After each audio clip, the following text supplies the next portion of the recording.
What's up, so? What's up, so? Hi guys, welcome back to another episode. So, I am starting on the rear bumper and the rear tail lights. So as you can see there, that one's been bolted back in, seals on it. You can just see the seal sort of running up behind there. So I'm pretty happy with that at the moment. I have modified the holes because the light holes are slightly out. So they do look a little bit bigger than they should be, but I'll show you what I'm going to do to fix that. And the seal seals it all up, so it's all good. So this is the other tail light, as you can see. So we'll go over here and I'll show you the seal. So this is the seal. So basically I went to Clark Rubber, brought this dust and weather resistance seal. So sort of like a foam type water resistant seal. So basically till it gets wet, I'm not going to know, but give it a go. It's quite cheap. It's about $9 something a metre at Clark Rubbers.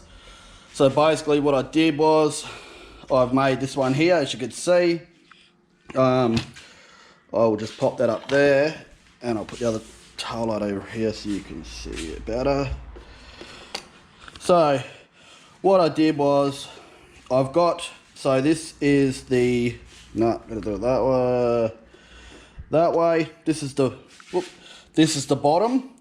So if you can see here, I've got a join there. So that join will sit on the bottom. So it basically goes on like pretty hard, one-handed. No, got that around the wrong way for one. This way, yep. So all I did was I have cut out these corners, as you can see there. So, and I've punched holes through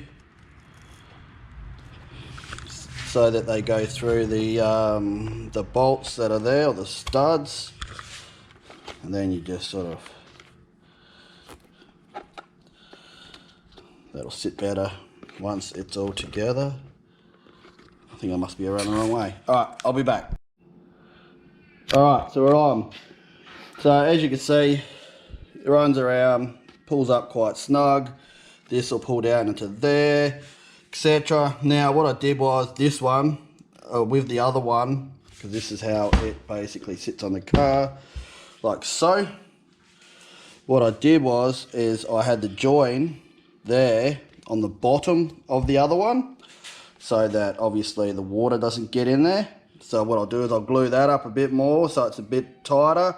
Once it pulls up, it'll be fine. You'll see once it's in there, it'll be sweet as. So I will get back to you once I have put it into the tail light or the rear end. Okay, so we're back.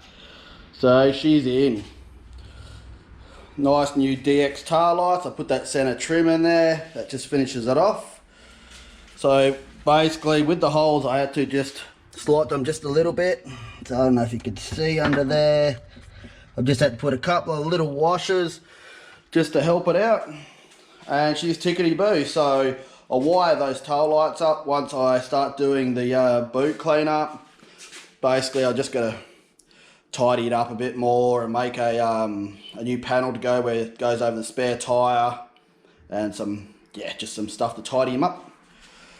So I'll do that probably in the next couple. But yeah, I might have a look at that rear bumper and get him on. So let's do it. Get the bumper on. Boom. So rear bumper's on. It's cleaned up, not too bad. There's a couple of marks on it I'm not happy with, but long term I think I'd rather put the 55 chrome bumpers on it, but they'll do for the moment, these ones. I've just got to sort out what I'm doing with the reverse light, the number plate light there. It looks a bit dull, so I'll either take the bumper off and sort that out, or I'll just sort it out on there, not sure yet. So when I get back, I will run through that, have a look at what we're going to do with that number plate light, and the idea I've got for these vents. As the vents that I got, I tried using some black vinyl paint on them, and well, they didn't come up to how I wanted them, so I might just put these, have a look at the ones on the drift car, swap them over, and then she'll be all good, so I'll be back. So it's done. I've got the vents in these C-pillars. They're out of my blue drift car. They're slightly different than the other ones. I'll give you a look later, but they actually look pretty smart. So I've done that one and done this one. So they both look pretty good. Now, one thing I had to change was, if you're ever stuffing around with these old Corollas, keep everything. Because when I pulled this belt here apart, or when I pulled this out, it was actually frayed 3/4 of the way off, like someone had cut through it. So luckily I had a spare one in the shed, bolted her in, tickety boo. So all I've got to do now in here is just vacuum and clean it out, put the seat back in, do that door when we get to it. So that's coming along well. I'll show you on the inside of the other ones, more same. All the trim's back on. So that's all good. So I think that'll do for this episode. On the next episode, what are we doing? Oh, we'll probably clean this back window and the trim and tidy it all up, so that's done. And then we might start on the boot.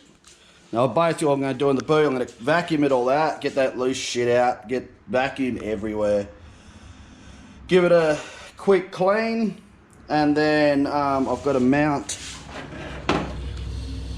the, don't need that, mount the cover on and make an extension where we've cut out a bit of shit. So I'll do that, clean out all that, bolt that down, finish the fuel cap inspection, or the fuel tank inspection. So that's all done, and then we'll make up a piece that goes in here, but that might be on next payday, unless something else comes up, like a sign job I'm doing.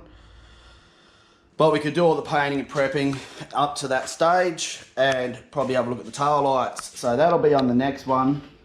I'll show you that, so it'll be the boot and the back window, and yeah, we'll move on to the next one. Thanks again for watching Granspec, and like, share and subscribe, and we'll catch you on the next one. Peace.